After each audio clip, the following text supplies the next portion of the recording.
함께 나눌 하나님 말씀은 사도행전 2장 37절부터 42절까지입니다.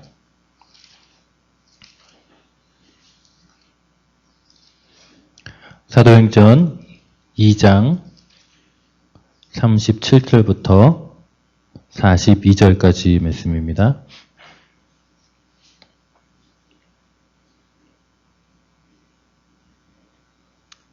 함께 한 목소리로 봉독하겠습니다. 그들이 이 말을 듣고 마음에 찔려 베드로와 다른 사도들에게 물어 이르되 형제들아 우리가 어찌할꼬 하거늘 베드로가 이르되 너희가 회개하여 각각 예수 그리스도의 이름으로 세례를 받고 죄사함을 받으라.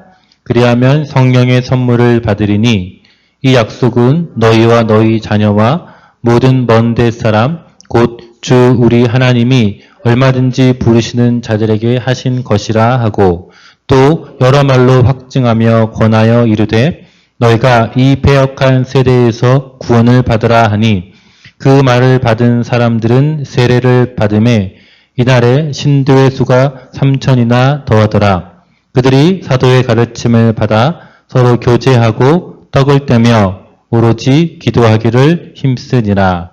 아멘. 올 봄에 목사님께서 미국에 가 계시는 동안 수요일날 같이 말씀을 나누면서 베드로에 대한 이야기를 계속해서 나눴습니다. 오늘 그 마지막입니다. 그래서 오늘 베드로의 이야기, 물론 사도행전 이제 전반부까지 계속해서 베드로의 행적과 하나님께서 베드로와 함께 하셨던 놀라운 일들이 벌어지지만 오늘 그 베드로가 드디어 변화된 삶을 살아가는 첫 스타트를 보여주고 있기 때문에 이제 오늘로 해서 베드로 시리즈를 이제 마무리하려고 합니다. 베드로가 하나님 앞에 예수 그리스도의 사람으로서 온전히 사용되어지는 것은 그가 예수님을 처음 만나서 내가 앞으로 너를 장차 개발하리라 라는 이름까지 계명하면서 별명을 부여하면서 그게 비전을 세워줬던 그 순간이 아니었습니다. 베드로가 예수 그리스도를 온전히 따르게 된 것은 어마어마한 물고기를 잡고 이분은 인간이 아니다. 이분은 참 하나님이시다. 라는 것을 깨닫고 주여 나를 떠나소서 나는 죄인입니다. 라고 고백했던 그 고백도 아니었습니다. 예수님께서 너희는 나를 누구나라고 물으셨을 때 저는 그리스도시요 살아계신 하나님의 아들이십니다. 라는 고백을 했고 예수님께서 이것을 알게 하신 이는 혈육이 아니라 하나님께서 알게 하신 것이다. 라는 말을 들었을 때조차도 직후에 베드로는 예수님의 십자가의 죽음을 막는 그래서 사탄이라는 헛된 꼬종을 듣는 일을 벌이고 말았습니다. 심지어 지난주에 저희가 살펴봤던 요한복음 21장에 나오는 3번씩이나 예수님께서 너가 나를 사랑하느냐라는 물음에 베드로가 사랑한다는 고백을 그의 딴에는 최대한 하고 그때마다 예수님께서 그의 그 마음의 중심을 아시고 내 양을 먹이라라는 그에게 사명을 주셨습니다. 그러나 여전히 베드로는 아직 주님의 길을 가기에는 멀었습니다. 그래서 내가 나를 사랑하느냐 내 양을 먹이라 예수님의 부르심을 받은 직후에 바로 했던 표현이 뭐냐면 그런데 예수님 제 옆에 있는 이 사도 요한은 어떻게 됩니까? 라고 바로 또 비교하면서 내가 쟤보다는 좀 어떻게 다를까? 저 사람도 어떻게 될지 궁금해하면서 여전히 인간적인 생각에 사로잡혀 있었습니다. 심지어 이제 복음서의 이야기들이 다 끝나고 사도행전 초반부에 예수님께서 하늘로 승천하시는 장면이 나오는데 그때 사도행전 1장 6절에 예수님께서 또 마지막 앞으로 이제 그들에게 해야 될 일을 막 말씀하십니다. 예루살렘을 떠나지 말고 기다려라. 기다리면서 여기서 성령의 세례를 받을 때까지 기다려라. 라고 이야기했을 때 제자들이 예수님께 질문을 합니다. 주님께서 이스라엘 나라를 회복하심이 그럼 그때입니까? 이게 지금 무슨 의미냐면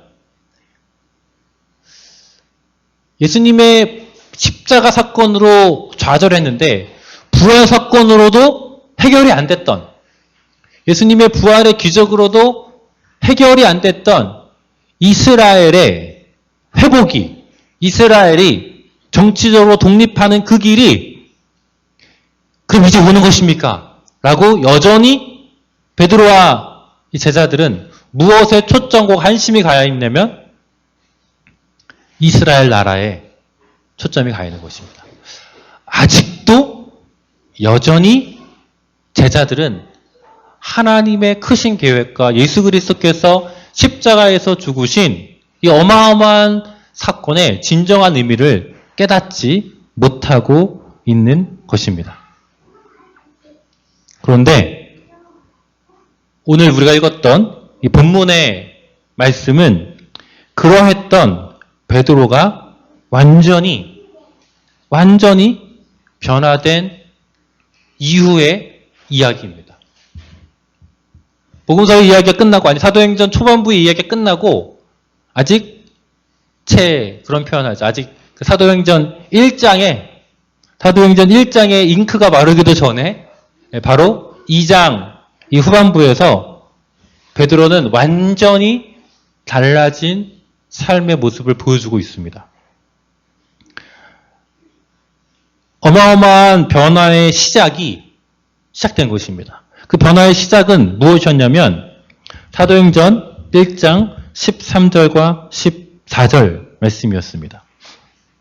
사도행전 1장 13절과 14절을 제가 한번 읽어보겠습니다.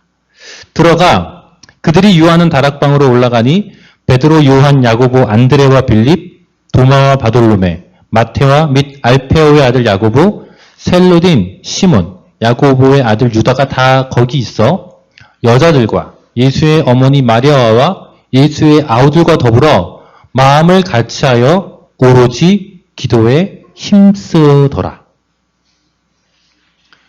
베드로의 어마어마한 터닝포인트가 됐었던 변화의 시초는 무엇이었냐면 바로 오로지 기도에 힘쓰는 일이었습니다. 예수님께서 잡히시던 밤에 예수님께서 자기와 함께 기도하라고 부탁했을 때 예수님의 제자들은 1시간도 채 깨어서 기도하지 못하였습니다. 그랬던 베드로가 제자들과 함께 이제 예수님의 말씀에 순종하여서 예루살렘에서 떠나지 않고 오로지 기도에 힘쓰기 시작합니다. 이전까지는 자기의 생각과 자기의 판단과 자기의 목적대로 자기의 뜻을 위해서 예수님을 따라다녔고 그래서 기도할 이유가 없었죠. 기도할 필요가 없었죠. 왜? 자기 생각이 있으니까. 내 뜻이 있기 때문에 기도해야 될 필요성조차 느끼지 못했습니다. 그래서 복음서에는 놀랍게도 제자들이 기도했다는 구절이 단 한 번도 나오지 않습니다. 그런데 공식적으로 오늘 이 사도행전 1장 14절에 가서야 제자들이 자의적으로 기도하는 장면이 나옵니다. 그 기도의 결과는 무엇이었냐면 베드로가 형제들 가운데서 일어나서 제자들 무리를 예수님을 배반했던 가룟 유다를 대신하여서 한 명의 제자 마띠아를 뽑는 사건입니다.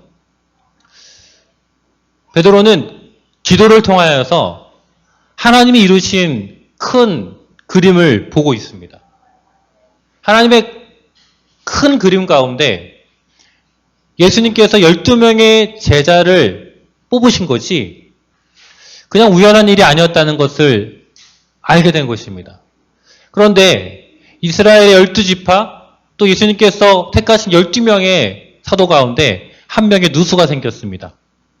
이것은 단지 숫자의 문제가 아니라 하나님의 놀라운 계획과 하나님의 일들 가운데 반드시 충원되어져야 할 무언가가 있구나 라는 사실은 베드로는 기도하는 가운데 알게 되었을 것입니다. 그래서 이 기도의 결과로서 베드로는 새로운 제자 한 명을 선발할 것을 제안하고 제비를 뽑아서 그 한 명을 뽑고 이제 12명의 사도가 다시 완성되어지는 이런 결과를 낳습니다. 변화의 시작은 오로지 기도함이었습니다. 이제 그 변화의 엄청난 역사가 시작되는 순간은 사도행전 2장 4절의 사건 때문에 일어납니다. 오순절 날에 제자들이 다 같이 모여있을 때에 하늘로부터 급하고 강한 바람 같은 소리가 있어서 4절에 보니까 그들이 다 성령의 충만함을 받게 됩니다. 베드로의 어마어마한 변화와 새로운 역사의 시작은 바로 성령의 충만함이었습니다. 이전까지 베드로의 삶은 자기로 충만한 삶이었습니다. 내 삶의 목적과 내 삶의 방식과 내가 추구하고자 했었던 그 목표가 자기를 이끌어가는 삶의 방식이고 삶의 원천이었습니다. 그러나 이제 베드로는 더 이상 자기의 힘으로가 아닌 그 안에 성령의 인도하심과 성령의 뜻 가운데 살아가는 삶을 시작했던 것입니다. 그 성령의 충만함을 입고 베드로뿐만이 아니라 다른 많은 사람들이 그 성령의 충만함에 사로잡히게 되었을 때에 이상한 현상들이 일어났습니다. 그 이상한 현상들을 보면서 사람들이 이전에 한 번도 경험해보지 못한 이 새로운 현상에 대해서 의심하고 조롱하고 의아해했습니다. 그러자 그 가운데 베드로가 일어나서 설교를 합니다. 2장 중반절부터 우리가 읽었던 본문 이전까지의 내용이 바로 베드로가 했었던 그 설교의 내용입니다. 이 설교의 도입부에서는 하나님의 영이, 주의 영이 모든 사람에게 부어질 것이다라는 요엘서의 말씀을 인용하여서 바로 지금이 하나님의 영이 모든 사람에게 부어지는 그때다라는 사실을 이야기합니다. 이 설교의 중심에는 무슨 내용이 있냐면 하나님의 언약이 있었고 이제 그 하나님의 언약이 성취되었는데 그 언약의 성취를 이루신 분이 바로 예수 그리스도시다 라는 게 이 설교의 핵심이었습니다. 마지막 설교의 결론부는 무엇이었냐면 하나님의 약속의 성취인 예수 그리스도를 바로 너희가 십자가에 못 박혀 죽었다는 것입니다. 당신들에 의해서 바로 그 예수 그리스도가 십자가에 못 박혀 죽었지만 하나님께서 그 예수 그리스도를 주와 그리스도로 삼았다는 것, 그것이 베드로의 첫 설교 내용이었습니다. 베드로의 설교를 들었던 사람들은 사도행전 2장 5절에 보면 천하 각국으로부터 와서 예루살렘에 머물러 있었던 경건한 유대인들이었습니다. 이들은 이스라엘의 절기를 지키기 위해서 흩어져 있었던 디아스포라라는 흩어져 있어서 외국에 살고 있었던 유대인들이었는데 비록 머나먼 타국에 살고 있었지만 그들의 절기를 지키기 위하여서 고국으로 예루살렘까지 힘겹게 여행을 하여 왔었던 사람들입니다. 그들에게 종교적 열심이 없었다면 하나님을 향한 열심이 없었다면 그냥 자기가 살고 있는 그 나라에서 편하게 지내고 있었을 것입니다. 그냥 그 나라에서 조금 고국에 대한 미안한 마음, 하나님께 대한 죄송스러운 마음을 가지고 그냥 있었겠죠. 그러나 이 경건한 유대인들, 헌신적인 유대인들은 그럴 수가 없었던 것입니다. 우리가 어떻게 이 타국 땅에서 그냥 있을 수 있느냐? 돌아가자. 가서 예루살렘 성전에 모여서 우리가 해야 될 마땅한 예배를 드리자. 하나님께 라고 하면서 몰려왔었던 사람들이 바로 지금 이 베드로의 설교를 들었던 무리들이었습니다. 그들은 물론 아직 예수 그리스도를 믿지 않았고 예수 그리스도를 하나님의 보내신 아들로 믿지 않았고 구원자로 믿지 않았습니다. 그러나 오늘 이 베드로의 첫 설교를 듣고서 그들이 마음에 찔림을 받았습니다. 베드로의 설교가 그들의 마음에 닿았습니다. 수많은 말들이 있고 수많은 설교들이 있지만 그 말씀 가운데 우리의 마음에 닿지 않고 우리의 마음을 찌르지 않는다면 그것은 공허한 말잔치에 불과할 것입니다. 오늘 베드로의 설교는 이 경건한 유대인들의 마음에 닿았고 그들의 마음을 찔렀습니다. 그들의 마음을 아프게 했습니다. 그래서 그냥 있을 수 없게 만들었습니다. 어제와 똑같이 그냥 한 해의 행사처럼 똑같이 예루살렘에 왔다가 자신들이 해야 될 의무를 다하고 돌아가는 그 삶을 더 이상 살 수 없었습니다. 그 마음의 찔림으로 인하여서 경건한 유대인들은 베드로와 사도들에게 질문합니다. 형제들아, 그러면 우리가 어찌할꼬? 우리가 어떻게 해야 하는지를 물어봅니다. 이 경건한 유대인들이 베드로와 사도들에게 우리가 어찌할 거라고 물었던 이유는 우리가 뭘 해야 되는지 그냥 단순히 알고 싶다는 호기심의 문제가 아니었습니다. 도대체 뭘 하라는 건지 드러나 보자라고 그들의 주장이 무엇인지 그들의 논리가 무엇인지를 알아보자라는 의도가 아니었습니다. 마음의 찔림을 받고 우리가 어찌할 거라고 질문했던 그들은 당신들이 하는 그 말씀에 우리가 순종하겠습니다. 지금 우리가 어떻게 해야 되는지 알려주시면 우리가 기꺼이 그렇게 행동하겠습니다. 라는 그 마음의 태도를 가지고 질문한 것입니다.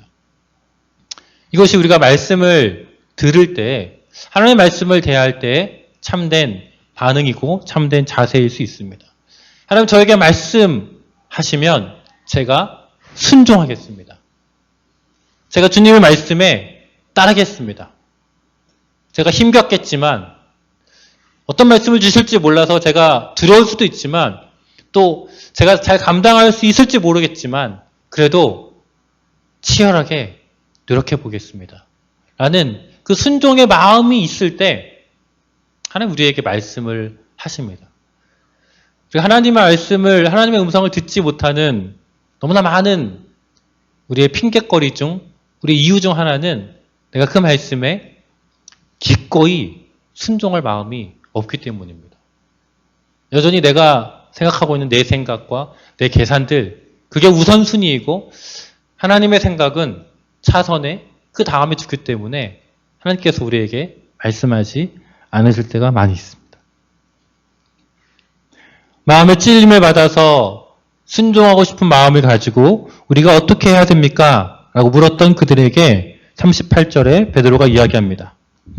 너희가 각각 회개하여 예수 그리스도의 이름으로 세례를 받고 죄사함을 받으라 라고 이야기합니다. 여러분 성경책이 각자가 보신 성경책이 있다면 여기 동그라미를 치셔야 되는데 회개라는 단어에 동그라미를 치셔야 되고 세례라는 단어에 동그라미를 치셔야 되고 죄사함이라는 단어에 동그라미를 치셔야 됩니다. 너희가 회개하여. 첫 번째 베드로가 유대인들에게 요청하였던 것은 회개하라는 것입니다. 그들이 잘못했던 10가지, 20가지의 죄들을 고백하는 것, 그것이 회개가 아닙니다. 우리가 실수한 어떤 문제에 대해서, 어떤 죄에 대해서, 잘못에 대해서 용서를 구하는 것, 여기서 말하는 그런 회개가 아닙니다. 물론 그런 회개가 회개일 때도 있지만 지금 여기서 베드로가 말하고자 하는 회개는 그런 회개가 아닙니다. 각각의 낱낱의 죄에 대한 자복함이나 용서를 구함이 아닙니다. 인정이 아닙니다. 지금 베드로가 말하고 있는 회개는 돌이킴입니다. 방향 전환입니다. 아담은 하나님의 명령을 어기고 선악을 알게 하는 나무를 먹었습니다.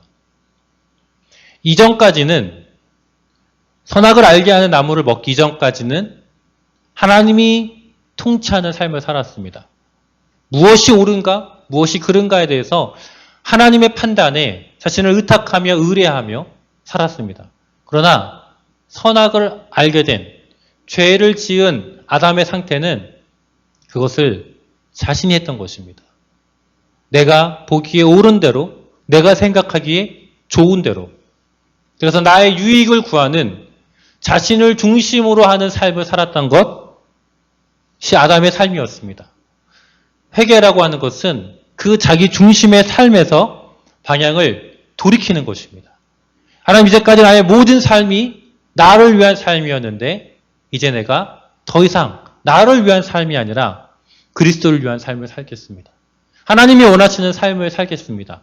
라고 자신의 삶의 방향을 완전히 돌이키는 것, 그것이 회개입니다. 그리고 나서 세례를 받고라고 이야기합니다. 여러분, 우리가 우리의 삶의 방향을 돌이키는 것, 이것이 가능할까요?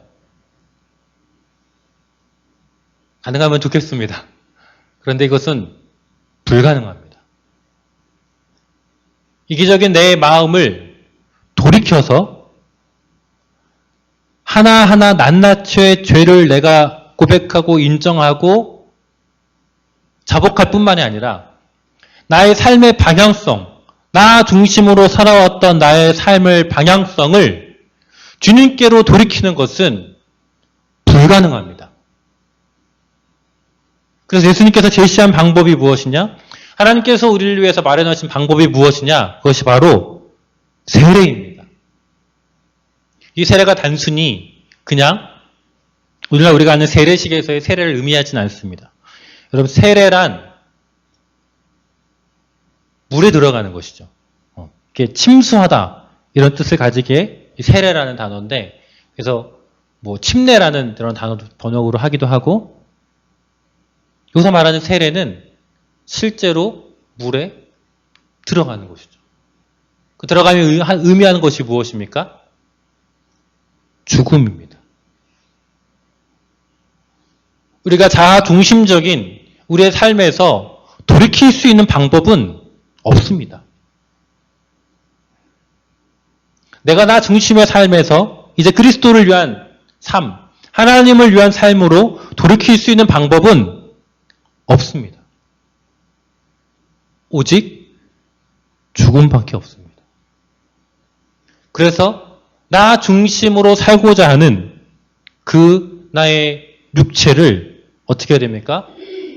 그리스도와 연합하여 함께 죽어야 하는 것입니다. 진정한 회개는 그래서 오직 십자가와 연합할 때만 가능합니다.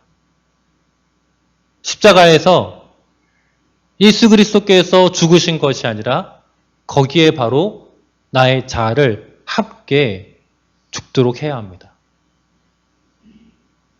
그 자아 죽임을 통해서만 우리는 진정한 돌이킴의 상태가 될 수 있습니다. 그 세례 이후에 무엇을 하죠? 다시 나오죠. 그 나올 때의 삶은 들어갈 때의 그 자아의 삶이 아닌 것입니다. 들어갈 때 그 자아의 삶을 죽이고 나올 때는 새로운 삶으로, 새로운 태어남으로 나오는 것이죠. 여러분, 그것이 그리스도인의 합당한 삶의 방식입니다. 우리가 죄의 사함을 받으라라고 베드로가 이어서 이야기하는데, 우리의 죄의 사함을 받을 수 있는 방법은 우리가 십자가에서 죽는 길밖에 없습니다. 우리가 지은 하나하나 낱낱이 죄를 다 고백한들 죄를 짓고자 하는 우리의 육체의 소욕과 우리의 욕망들을 다 처리할 수가 없습니다. 오직 예수 그리스도의 십자가와 함께 연합하여 죽는 길만이 우리가 죄 사함을 받을 수 있는 방법이고 우리의 삶의 방향을 돌이킬 수 있는 방법입니다. 그렇게 될 때 어떤 일이 일어나느냐?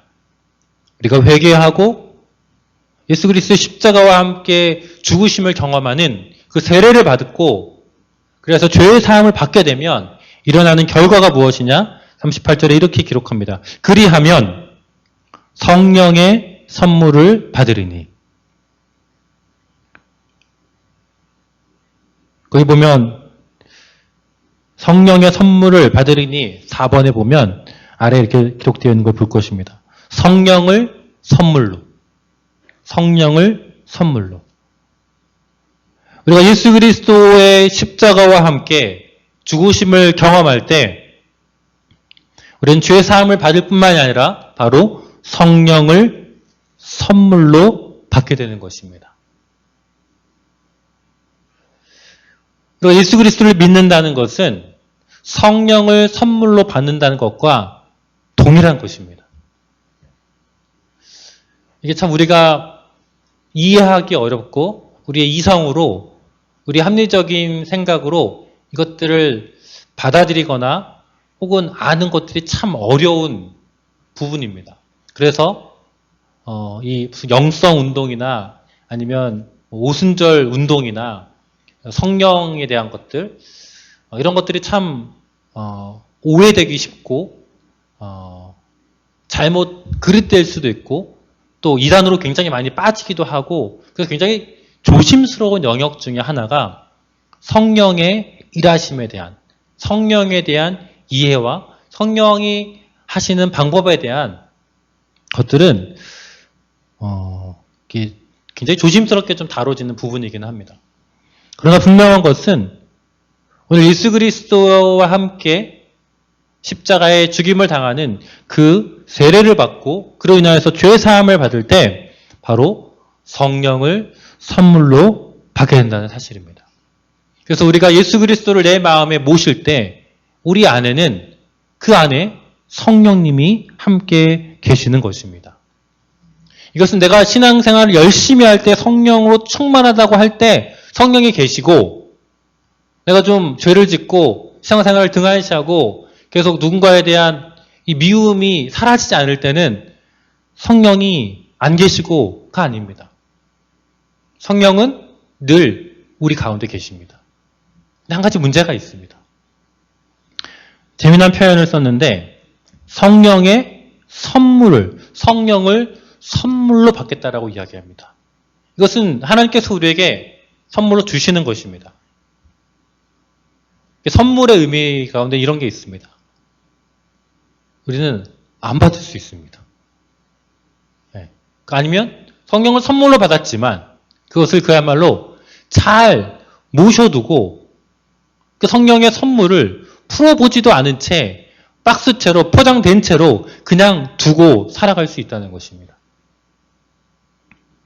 여러분 성령을 선물로 받겠다는 거 하고 하는 이 약속은 지금 이 말씀을 듣고 있는 경건한 유대인들 뿐만 아니라 너희의 자녀들, 앞으로 미래 세대의 사람들, 또 먼 데 있는 사람들, 주님을 부르는 모든 사람들에게 주신 것이라고 이야기합니다. 즉 하나님께서는 예수 그리스도를 믿는 예수 그리스도와 함께 십자가의 죽으심을 경험하는 모든 사람들에게 성령을 다 주시겠다고 약속하신 것입니다. 여러분 그렇다면 왜 우리의 삶 가운데 그런 성령의 역사가 강력하게 드러나지 않고 있는 것입니까? 그것은 바로 우리가 성령께 그분의 자리를 내어드리지 않기 때문입니다. 사탄이 우리를 공격하는 방법은 끊임없이 우리가 이미 십자가에 못 박혀 죽인 그 자아를 마치 다시 살아있는 것처럼 살아있게 만드는 것입니다. 살아있는 것처럼 만드는 것입니다. 그래서 여전히 나의 의지와 나의 힘과 나의 노력을 가지고 나의 이성을 가지고 이 세상을 살아가게 합니다. 그러면 성령님은 우리 안에서 역사하지 못하게 됩니다. 그리고 날마다 성령님께 우리의 자리를 내어드려야 합니다. 100% 정확한 비유는 아니겠지만 마치 이제껏 나의 삶을 내가 운전사가 되어서 내 삶의 자동차를 운전해 왔는데 어느 날 내가 이렇게 살아봐야 어두운 곳만 가고 원치 않는 곳만 가고 이 삶이 아니구나 라고 해서 예수 그리스도를 내 안에 모셔들어서 이제는 내가 운전대에 손을 놓겠습니다 하면서 성령이 우리 안에 오신 것입니다. 그러면 이제 운전대를 누구에게 맡겨야 돼요? 성령님께 맡겨야 되죠. 우리는 그 뒷자리에 앉아 있어야 됩니다. 뒷자리에 앉아서 그분의 뜻이 어디인지를 보고 그분의 인도하신 대로 가야 합니다. 그런데 여전히 성령님 저기 편한 자리가 있습니다. 쿠션이 좋습니다. 경치도 잘 보이는 곳입니다. 편하게 쉬시죠. 라고 생각하고 여전히 내가 내 삶의 운전대를 잡고 운행하고 있는 것입니다. 그러면 내가 예수를 믿었는데도 여전히 나의 삶이 변화되지 않고 이전과 똑같은 삶의 모습처럼 보입니다. 예수님이 내 안에 계시다는 그 어떤 마음은 있지만 내 삶에서 별로 달라진 것이 없는 삶을 사는 것이죠. 이제 우리는 우리의 삶의 운전대를 확실히 성령님께 내어 드려야 합니다. 어렵지 않습니다. 매일 물어보는 것입니다. 어쩌면 그 성령님의 음성이 가깝게 느껴지지 않을 수도 있고 좀 먼 것처럼 느껴질 수도 있고 희미하게 느껴질 수도 있습니다. 그러나 계속해서 연습하고 계속해서 그분의 음성을 어떻게 듣는가를 훈련해야 합니다. 우리의 영적인 지식에 있어서도 계속해서 자라가야 하는 것이죠. 성령님께 날마다 물으면서 삶을 살아가야 됩니다. 하나님 오늘 저에게 원하시는 삶이 무엇입니까? 성령님 오늘 제가 무엇을 하기를 원하십니까? 그리고 특별하게 어떤 이상한 계시가 안 올 수도 있습니다. 그러면 내 삶을 살아가면 됩니다. 그러나 늘상 묻는 것이 필요합니다. 하나님 제가 오늘 누구를 위해서 기도하기를 원하십니까? 하나님 오늘 제가 어디를 가야 합니까? 제가 오늘 누구를 만나야 됩니까? 제가 오늘 무슨 말을 해야 됩니까? 제가 오늘 하루를 어떻게 살아야 합니까? 늘상 나의 삶의 주도권을 하나님 이제 내가 안 살겠습니다. 하나님께 물어보고 살겠습니다. 성령님 나를 인도해 주십시오. 라고 나의 이성적인 판단과 나의 노력과 내 뜻대로 하렸던 것들을 내려놓기 시작할 때 성령님께서 서서히 우리 가운데 역사하기 시작할 것입니다. 오늘 그 말을 받았던 사람들 3,000명이 세례를 받았습니다. 예, 우리가 십자가와 함께 죽겠습니다. 라고 고백을 했습니다. 베드로는 사도들은 그들에게 특별히 40절에 여러 말로 확증하면서 이 패역한 세대에서 구원을 얻으라라고 이야기합니다. 이 패역한 세대는 예수님을 십자가에 달리게 했었던 그 당시에 그 세대를 이야기합니다. 구원자이신 예수 그리스도를 알아보지 못하고 하나님의 아들이신 메시아를 알아보지 못하고 자신의 종교적인 욕심과 자신들의 기득권과 자신들이 가둬놓은 그 하나님이라는 우상 앞에 예수 그리스도를 받아들이지 못했던 그 패역한 세대가 받을 그 진노와 그 벌을 면하라고 이야기합니다. 그 말을 받은 3,000명의 사람들이 반응을 합니다. 어떻게 반응을 합니까? 십자가에 기꺼이 죽음을 의미하는 세례를 받습니다. 3,000명이나 사람들이 늘어났습니다. 그 설교를 통하여서 어마어마한 초대교회의 부흥이 일어난 것입니다. 그 많은 사람들이 이제 성령에 이끌리는 삶을 살아가기 시작할 것입니다. 그들이 살았던 삶의 방식이 사도행전 2장 43절부터 47절까지 길게 나와 있고 오늘 42절은 그들의 삶이 어땠는지를 짤막하게 한 구절로 보여주고 있습니다. 우리 42절 같이 한번 읽어보겠습니다. 그들이 사도의 가르침을 받아 서로 교제하고 떡을 떼며 오로지 기도하기를 힘쓰니라. 또 하나 보이는 단어가 있죠. 오로지 기도하기를 힘씁니다. 그들은 그럼 이제 우리가 어떻게 살아야 될지, 하나님께서 우리에게 원하시는 삶의 방식이 무엇인지 사도들에게 가르침을 받았습니다. 그리고 서로 교제하였습니다. 서로 교제하였다는 것은 내 옆에 있는 사람들에게 내가 어떠한 도움을 주어야 할지, 이 사람들에게 어떠한 필요가 있는지를 알기 위해서 서로 연락하고 그들을 위했다는 것입니다. 떡을 뗐다는 것은 함께 음식을 나누었다는 것입니다. 부한 자가 가난한 자에게, 있는 자가 없는 자에게 자신의 것을 나누어주는 그런 교통함이 있게 된 것입니다. 그러나 그들이 가장 중점적으로 했던 사역은 무엇이냐면 바로 오로지 기도에 힘쓰는 거였습니다. 이들이 왜 기도했겠습니까? 이전까지 그들은 자신의 삶의 방식을 자기 중심으로 살아왔습니다. 그러나 이제는 완전히 바뀔 필요가 있죠. 주님이 원하시는 삶, 하나님께서 원하시는 삶을 살기 위해서는 들어야 합니다. 하나님의 음성을 들어야 합니다. 내 뜻을 하나님께 이루어달라고 간청하는 것이 아니라, 예, 하나님, 이제 내가 하나님을 위해서 살겠습니다. 하나님, 저에게 원하시는 삶이 무엇입니까? 하나님의 음성을 듣기 위한 기도를 했을 것입니다. 그래서 하나님의 성령의 인도함을 받고 하나님의 성령께서 이끄시는 대로 삶을 살아갔던 것입니다. 그리고 사도행전 2장에 나오는 이 베드로의 설교를 통하여서 이제 초대교회 성도들은 이전에 구약에 나왔던 하나님을 섬겼던 사람들이 살았던 삶의 방식과는 완전히 다른 삶을 살아갑니다. 이전에 구약에 살았던 하나님의 사람들의 삶은 하나님의 약속을 그냥 믿고 따라가는 삶이었습니다. 그러나 이제 신약시대에 초대교회 이후의 성도들의 삶은 하나님의 성령의 인도함을 받는 삶이었습니다. 그것을 위해서 그들이 해야 됐던 가장 중요한 것은 오로지 기도에 힘쓰는 삶이었습니다. 그것은 사도들의 삶의 모습이 아니었습니다. 특정한 예수님의 제자들의 삶의 모습이 아니라 그렇게 3,000명이나 되었던 그들 모두가 바로 기도하기를 힘썼던 것입니다. 오직 하나님의 뜻을 듣고 따르기 위해서였습니다. 저와 여러분이 우리 안에 계신 성령님이 우리 가운데 역사하시고 우리 교회 가운데 일하실 수 있도록 이렇게 오로지 기도에 힘쓰는 삶이 되기를 주님의 이름으로 소망합니다. 기도하겠습니다. 하나님 아버지 감사합니다. 오순절 날 임했던 성령의 놀라운 역사를 통하여서 이제 새로운 삶의 방식으로 하나님의 나라를 확장시켜 나가고 하나님의 구원 사역을 펼쳐 나갈 초대교회 모습들을 우리 함께 나눴습니다.